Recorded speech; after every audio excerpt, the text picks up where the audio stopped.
Hello friends, मैं रुखसाना एक बार फिर से स्वागत करती हूँ आपका मेरे YouTube channel the fair foundation academy में।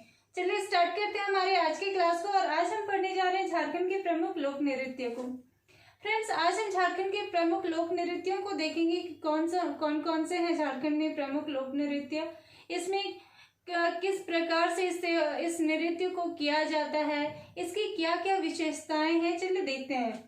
सबसे पहले हम देखते हैं पाइका नृत्य को। पाइका नृत्य, फ्रेंड्स, पाइका नृत्य एक पुरुष प्रधान नृत्य है। इसमें महिलाएं भाग नहीं लेती हैं और इसमें सैनिक वेश धारण करके पुरुष ये नृत्य करते हैं। इसमें क्या होता है कि वे एक हाथ में ढाल रखते हैं, दूसरे हाथ में दोधारी तलवार रखते हैं और इस प्रकार से अपने नृत्य का प्रदर्शन करते हैं। ये एक प्रकार से वीरता का प्रतीक होता है। तो ये है पुरुष प्रधान और इसमें नर्तक सैनिक वेश धारण करते हैं। एग्जाम्स में हमें पूछा जाता है कि कौन सा नृत्य सैनिक वेश धारण करके किया जाता है, तो वो है पाइका। अगला है हमारा फगुआ। तो फगुआ भी पुरुष प्रधान है, लेकिन कहीं कहीं पे इसमें महिलाएं भी नर्तकी भी भाग लेती है, लेकिन अगर ज्यादातर देखा जाए तो ये एक पुरुष प्रधान नृत्य है और ये होली के अवसर पर किया जाता है।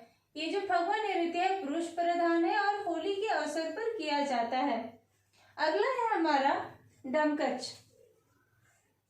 डमकच जो नृत्य है ये मुख्य रूप से महिलाएं ही करती हैं और इसमें ये कब किया जाता है, तो ये बारात जाने के बाद घर की जो महिलाएं होती हैं उनके द्वारा ये नृत्य किया जाता है और इसमें केवल महिलाएं ही भाग लेती हैं, महिला प्रधान है। चलिए अगला देखते हैं अंगनई। फ्रेंड्स, अंगनई वर्ड से ही हमें समझ में आ रहा है ये तो या तो घर के आंगन में किया जाएगा या फिर अखड़ा में किया जाता है। यह नृत्य स्त्रियों द्वारा घर के आंगन या अखड़ा में किया जाता है। आंगन से ही हमें ये वर्ड समझ में आ रहा है अंगनई। तो ये स्त्रियों द्वारा घर के आंगन में या फिर अखड़ा में किया जाता है ये नृत्य। चलिए अगला है हमारा नटवा नृत्य। नटवा नृत्य ये एक पुरुष प्रधान नृत्य है और इसमें ये भी युद्ध शैली पर आधारित है। इसमें ये जो नटवा वर्ड आया है, नटवा शब्द है, ये नट शब्द से लिया गया है। अगला है हमारा जदूर। जदूर स्त्री पुरुष सामूहिक नृत्य है। जदूर में स्त्री और पुरुष सामूहिक रूप से नृत्य करते हैं। फिर है हमारा दसई।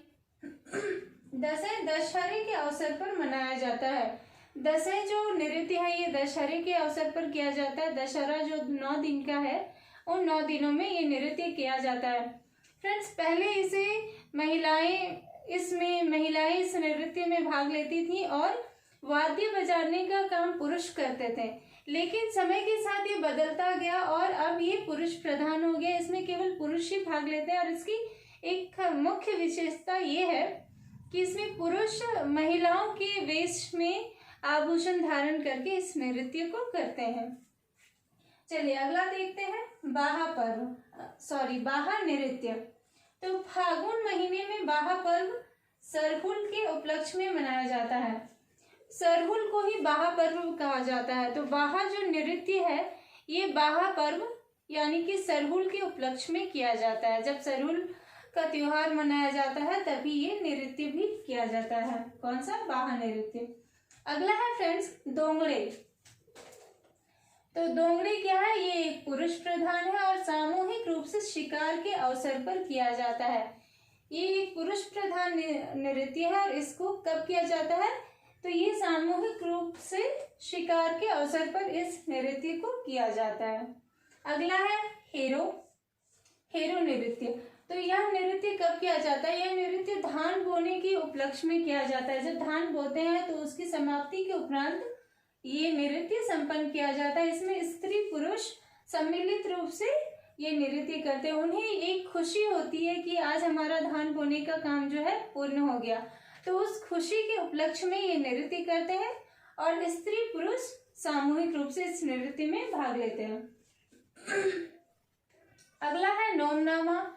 तो नोमनामा कब किया जाता है? तो ये नया अन्न ग्रहण करने की खुशी में होता है। जब अन्न पककर जब अन्न फसल उगता है, फसल उगने के बाद जब हम नया अन्न ग्रहण करते हैं तो उस उपलक्ष्य में ये जो नृत्य किया जाता है, उस खुशी में नोमनामा नृत्य। अगला है कर्मा। यह नृत्य उरांव समाज में भादो आश्विन कार्तिक महीने में करम पूजा के अवसर पर किया जाता है। करम पूजा के अवसर पर कर्मा नृत्य किया जाता है उरांव समाज में भादो आश्विन कार्तिक महीने में। अगला है हमारा छऊ नृत्य। फ्रेंड्स, छऊ नृत्य बहुत ही इम्पोर्टेंट है एग्जाम की दृष्टि से, और छऊ नृत्य हमारे झारखंड का सबसे प्रमुख नृत्य है। इसका जन्म स्थान कहाँ है? तो जन्म स्थान सरायकेला है। और साथ ही साथ ये नृत्य पश्चिम बंगाल में भी किया जाता है। इसका जन्म स्थान अगर कहा जाए तो इसका जन्म स्थान सरायकेला खरसावां को माना जाता है। इसके बारे में कुछ और भी महत्वपूर्ण बातें हैं जो कि पूछी जाते हैं। तो वो क्या है कि विदेश में सर्वप्रथम प्रदर्शन इसका कब हुआ था? तो 1938 में हुआ था। और किसके द्वारा किया गया था? तो सरायकेला के सुधेंदु नारायण के द्वारा 1938 में विदेशों में इसका प्रदर्शन किया गया था। और इसका जन्म स्थान क्या है? सरायकेला खरसावां। साथ ही साथ झारखंड के अलावा ये नृत्य कहाँ कहाँ होता है? तो ये होता है पश्चिम बंगाल में, उड़ीसा में। तो ये सभी इसके बारे में कुछ मुख्य बातें थी। चलिए देखते हैं अगला, नचनी नृत्य। हमारा 14 नंबर पे है नचनी नृत्य। यह एक पेशेवर नृत्य है।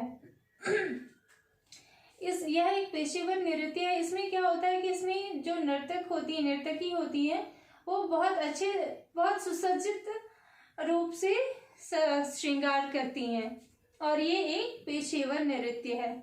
चलिए अगला देखते हैं अग्नि नृत्य। अग्नि नृत्य एक धार्मिक नृत्य है और ये मंडा पर्व के अवसर पर मनाया जाता है। फ्रेंड्स, मंडा पर्व के बारे में हमने पहले भी पढ़ा हुआ है। तो मंडा पर्व के ही अवसर पर ये नृत्य किया जाता है, अग्नि नृत्य, और ये एक प्रकार का धार्मिक नृत्य है। अगला देखते हैं कठोरवा नृत्य। तो कठोरवा नृत्य भी पुरुष प्रधान है, और इसमें क्या होता है कि पुरुष मुखौटा पहनकर इस नृत्य को करते हैं, कठोरवा नृत्य को। ये एक पुरुष प्रधान नृत्य है और इसे मुखौटा पहनकर किया जाता है। अगला है मुंडारी नृत्य। तो मुंडारी नृत्य मुंडा जनजाति में प्रचलित नृत्य है। गोंग नृत्य ये हो जनजाति में प्रचलित है। फिर है घोड़ा नृत्य।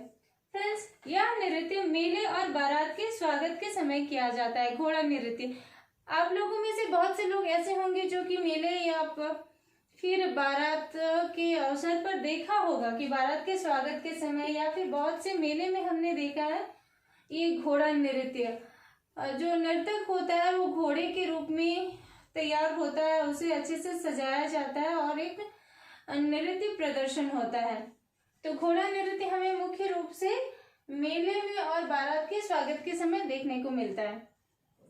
अगला है हमारा झूमर नृत्य। यह एक स्त्री प्रधान नृत्य है और ये पर्व त्योहार के अवसर पर मनाया जाता है। तो फ्रेंड्स, ये थे हमारे झारखंड से रिलेटेड कुछ प्रमुख नृत्य।